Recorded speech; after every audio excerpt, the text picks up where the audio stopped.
بیت المقدس سے بیت الحرام بنا دیا گیا۔ اب اللہ فرماتا ہے سیقول السفہاء، ان قریب بے وقوف لوگ کہیں گے، سفیہ مانے بے وقوف، جمع سفہاء فول لوگ، بے وقوف۔ سیقول السفہاء، بے وقوف لوگ کہیں گے، کیا کہیں گے؟ ما ولاہم عن قبلتہم التی کانوا علیہا، کہ یہ جس قبلے پر تھے کس چیز نے ان کو اس قبلے سے پھیر دیا؟ بھئی قبلہ جب بیت المقدس تھا تو اب قبلے کو چینج کیوں کر دیا گیا، بدل کیوں دیا گیا؟ اسے خانہ کعبہ کو قبلہ کیوں بنا دیا گیا؟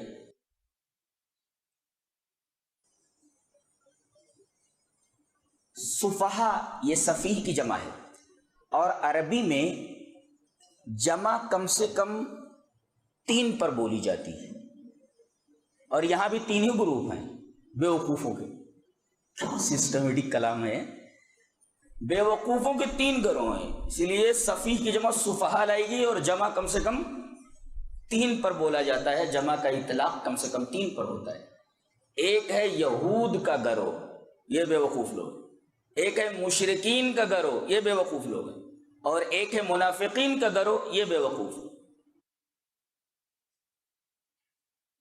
مشرکین کیا کہتے تھے؟ ان قریب یرجع الی دینکم، محمد جو ہے صلی اللہ علیہ وسلم یہ اپنے اس فعل پر نادم ہو گئے ہیں، اور اب خانہ کعبہ کو انہوں نے قبلہ بنا لیا ہے، چلو یہاں تک تو آ گئے، اب تمہارے آبا و اجداد کے دین میں بھی آ جائیں گے، نو پرابلم، کوئی پریشانی نہیں ہے، ان قریب محمد تمہارے دین میں آ جائیں گے۔ یہ کن لوگوں نے کہا؟ مشرکین نے کہا کہ قبلہ اس وجہ سے بدلا گیا ہے کہ محمد اپنے آبا و اجداد کے دین پر آنے والے۔ یہودیوں نے کیا کہا کہ التبس علیہ امرہ وتحیر، یہ کنفیوژن میں ہے، ادھر جائیں کہ ادھر جائیں، ان کا معاملہ ملتبس ہو گیا ہے، کنفیوژن میں ہے یہ، اور حیرانی میں، سرگشتگی میں، ادھر جائیں کہ ادھر جائیں۔ یہ اعتراض یہودیوں کا تھا۔ تیسرا اعتراض منافقین کا، استہزاء اور سخریہ اور مذاق کے طور پر انہوں نے کہا ما ولاہم عن قبلتہم التی کانوا علیہا، قبلے سے ادھر سے ادھر کیوں پھر گئے؟ یہ ہے استہزاء کا انداز۔ شریعت میں مذاق حرام ہے، مزاح جائز ہے۔ مذاق اور مزاح میں فرق ہے۔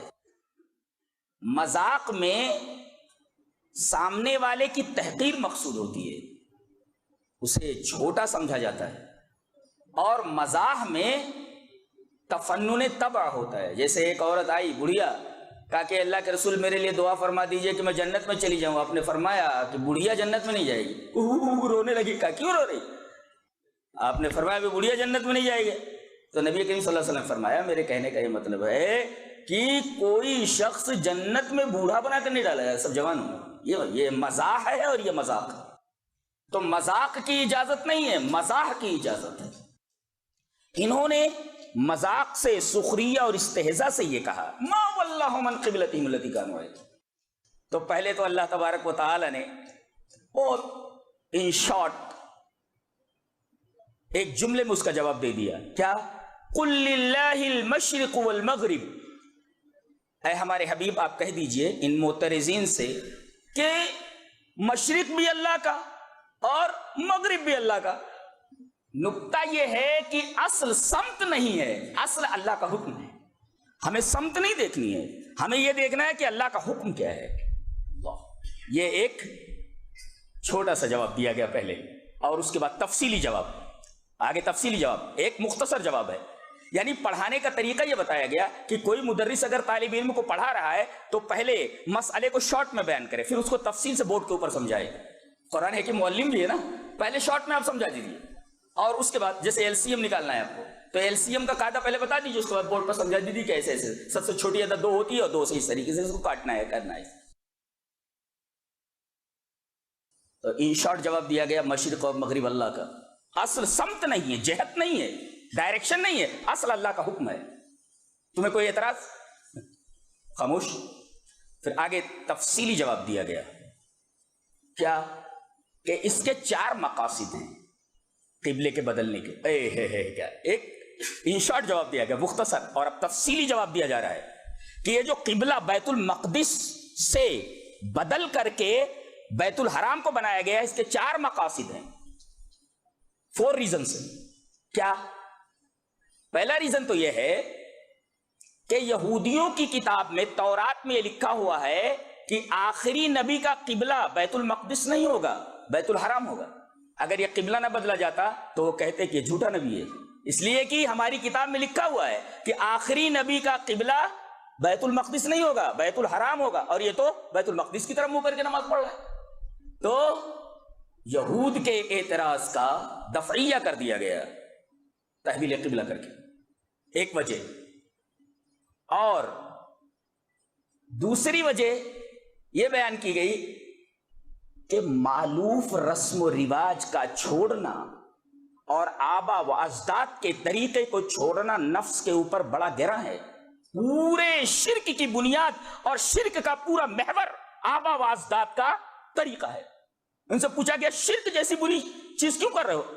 ہم نے اپنے آبا و اجداد کو ایسے کرتے ہوئے پایا. حضرت ابراہیم نے یہ جواب دیا تھا تمہارے آبا و اجداد گمراہ رہے ہوں تو ہمارے آبا و اجداد کو برا والا کہہ رہا ہے. اب جب لاجواب ہو جاتا آدمی تو دادا گیری پر آ جاتا ہے. یہ ہے.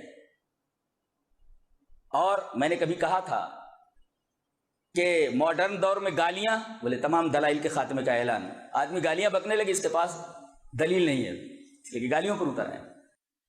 تو آبا و اجداد کے طریقے کو چھوڑنا اور مالوف رسم و رواج کو چھوڑنا یہ گرا ہے. خود قرآن نے کہا وَإِن كَانَتْ لَكَبِيرَةً، کبیر ہے، بڑا ہے، یہ آدمی نہیں چھوڑتا ہے آبا و اجداد کے طریقے کو.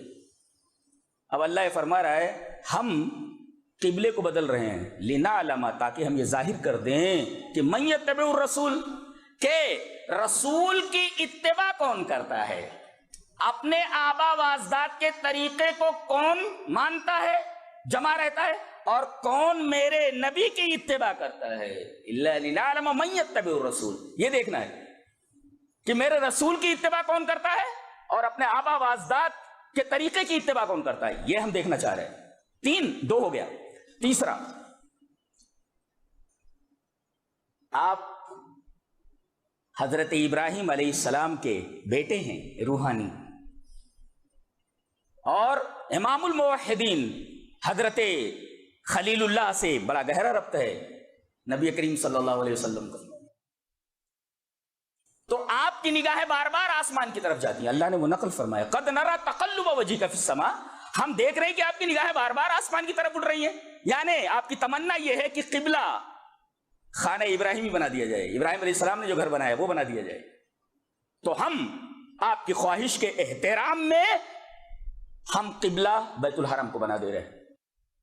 تو یہ 3 چیزیں ہوئی. پہلے کہ تورات میں لکھا ہوا ہے کہ آخری نبی کا قبلہ بیت الحرام ہوگا.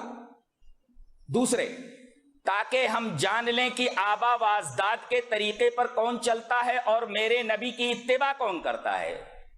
اور تیسرے، اے ہمارے حبیب، ہم آپ کی تمنا اور آپ کی خواہش کا احترام کر رہے ہیں. آپ کی نگاہیں بار بار اٹھ رہی ہیں، قبلہ بدل دیتے ہیں. اللہ، اس سے اللہ تبارک و تعالیٰ کی محبت اپنے نبی کے تئیں معلوم ہوتی، کتنی محبت کرتا ہے. نگاہ بار بار اٹھا رہے ہیں آپ، ہم دیکھ رہے ہیں. اللہ فرما رہے ہیں قد نرى، ہم دیکھ رہے ہیں. تقلب وجهك في السماء، آپ کا چہرہ بار بار آسمان کی طرف اٹھتا ہے. تو آپ کے خواہش اور تمنا کے احترام میں ہم قبلہ بدل دے رہے ہیں، جو قبلہ آپ چاہتے ہیں.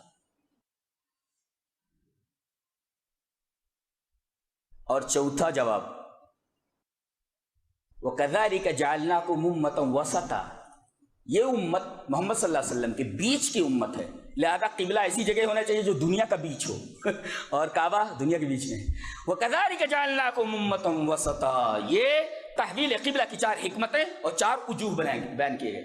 یہ 4 وجہیں ہیں. اس وجہ سے ہم نے قبلہ کو بیت المقدس نہ بنا کر کے بیت الحرام بنا دیا.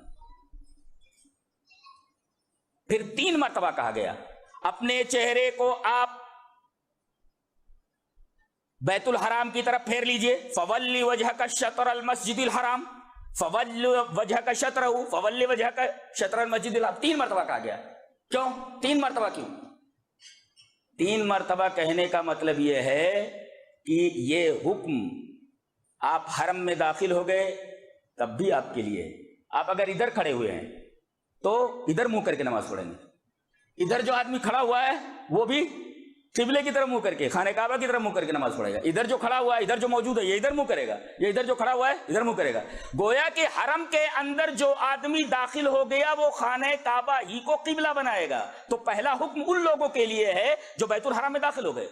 اچھا، دوسری مرتبہ جو خانہ کعبہ کے باہر ہیں، مکہ میں ہیں، وہ بھی اسی طرح منہ کر کے نماز پڑھیں گے. اور تیسرے پوری دنیا والے جہاں بھی ہیں وہ اسی کی طرف منہ کر کے نماز پڑھیں گے. اس وجہ سے 3 مرتبہ کہا گیا 3 لوگوں کے لیے، جو خانہ کعبہ میں داخل ہیں، جو مکہ میں ہیں، اور جو مکہ کے باہر پوری دنیا میں. اس وجہ سے 3 مرتبہ کہا گیا. اپنا چہرہ آپ بیت الحرام کی طرف پھیر لیجئے، اپنا چہرہ بیت الحرام کی طرف پھیر لیجئے، اپنا چہرہ بیت الحرام. اس کے بعد